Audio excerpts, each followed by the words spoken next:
ఇదే సమయంలో ఉగ్రవాదంపై పోరు విషయంలో రెండు దేశాల అధినేతలు ఉమ్మడి గళం వినిపించారు.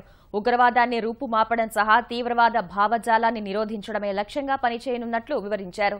ఉగ్రవాదులు తమ భూభాగాన్ని వినియోగించుకోకుండా కట్టడి చేయాల్సిన బాధ్యత పాకిస్తాన్పై ఉందని చర్చల తర్వాత విడుదల చేసిన సంయుక్త ప్రకటనలో భారత్, అమెరికా తేల్చి చెప్పాయి.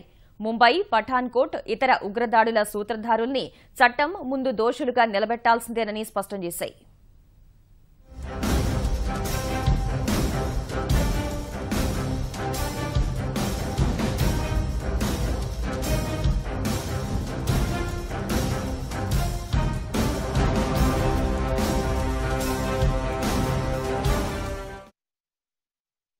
అమెరికా అధ్యక్షుడు ట్రంప్తో జరిపిన ద్వైపాక్షిక చర్చల్లో ఉగ్రవాదం అంశాన్ని ప్రధాని మోదీ ప్రముఖంగా ప్రస్తావించారు. భారత్, అమెరికాతో పాటు యావత్ ప్రపంచానికి పెనుముప్పుగా పరిణమించిన ఉగ్రవాదంపై ఉమ్మడి పోరు ఆవశ్యకతను వివరించారు.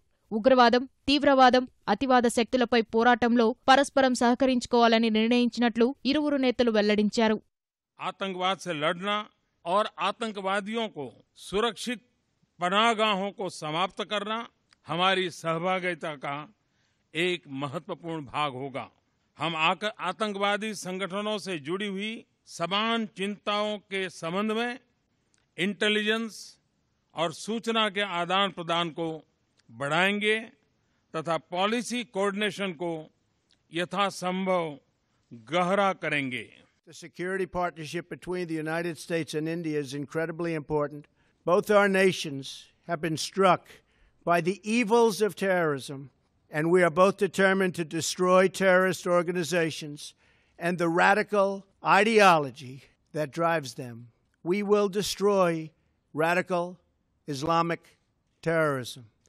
Our militaries are working every day to enhance cooperation between our military forces.